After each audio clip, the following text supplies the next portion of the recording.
Será que os adoçantes são todos iguais? Se você ainda não me segue, se inscreva aqui no canal, ative o sininho para receber as melhores informações sobre medicina e estilo de vida saudável. E aí, será que todos os adoçantes são iguais?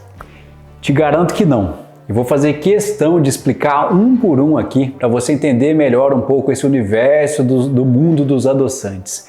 Vamos começar pelo pior de todos, né? E qual que seria o pior de todos, Thiago? O pior de todos é o aspartame.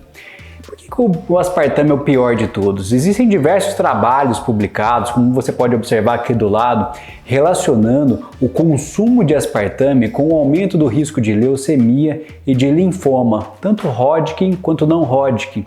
Então o aspartame, pessoal, é algo que tem que ser abolido da sua vida. Desde 2015, a Pepsi, a Coca-Cola, lá nos Estados Unidos, já retiraram o aspartame da sua composição. No Brasil, isso não acontece. Então, evitar o consumo do aspartame é algo importantíssimo para a sua saúde. O outro adoçante que a gente vai conversar é sobre a sucralose. A sucralose tem um poder de doçura 100 vezes maior do que o açúcar mesmo. Então, esse poder de adoçar, ele seria muito bacana, porque você pode usar quantidades pequenininhas e você já ter esse poder de doçura da sucralose. O que acontece é que a indústria alimentícia por vezes, colocam quantidades excessivas de sucralose para deixar esse alimento mais palatável, mais gostoso, deixando um potencial de viciar nesse alimento um pouco maior. Então a gente toma um pouco de cuidado com alimentos onde tem uma alta concentração de sucralose.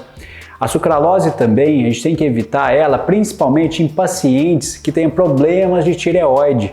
Por quê? Porque a sucralose, principalmente quando esquentada, ela interfere muito no metabolismo do iodo, o que pode gerar uma série de problemas nos nossos hormônios tiroidianos. Então, quem já tem um problema prévio, evitar realmente o consumo da sucralose. Sabe aquele cafezinho que você coloca aquelas gotinhas de sucralose lá? Então, a sucralose, principalmente na hora que você esquenta essa molécula, ela começa a ter efeitos deletérios no metabolismo da nossa tireoide. E as outras fontes naturais de adoçante, né? O que a gente tem como opção também? A gente tem a talmatina. A talmatina, para vocês terem ideia, é a planta mais doce do mundo. Oriunda de uma frutinha africana chamada catenfé, a talmatina tem um poder de doçura 3.000 vezes maior que o açúcar. Ela é uma proteína, então o seu consumo é tranquilo, justamente por ser metabolizada como uma proteína também, e ela também não tem caloria. Apesar de ser uma proteína, é um aminoácido muito pequenininho, não chega a ter nem caloria. É conhecida por ser um edulcorante natural super seguro. Uma outra opção que a gente tem de adoçante natural seria o stevia. O stevia, assim como a talmatina, é um adoçante totalmente natural.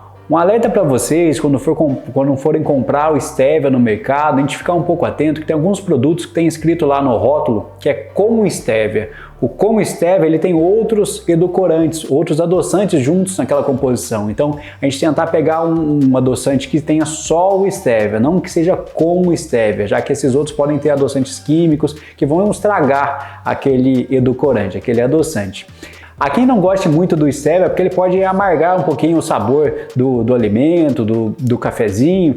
E uma coisa que a gente tem que evitar é de aquecer também o stevia, já que ele pode se transformar em substâncias químicas não muito agradáveis também para o nosso corpo. O xilitol é uma outra opção que a gente tem também de edulcorantes naturais. O xilitol está presente em chicletes, pastas de dente, ele ajuda até a prevenir alguns tipos de cáries.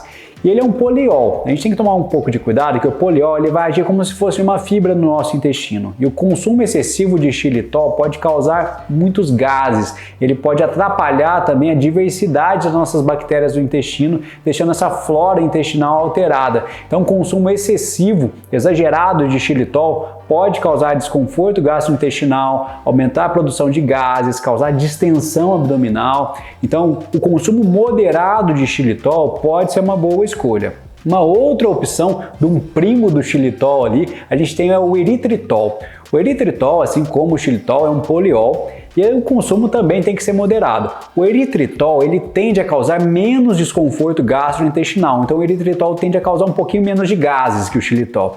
Mas esses polióis, a gente tem que totalmente abolir o consumo, principalmente em pacientes com doença inflamatória intestinal, como doença de Crohn, retocolite ulcerativa, síndrome do intestino irritável, que são doenças que a gente tem que abolir o consumo dos polióis, já que podem piorar as crises. E você, costuma fazer o uso de adoçantes? Deixe aqui nos comentários.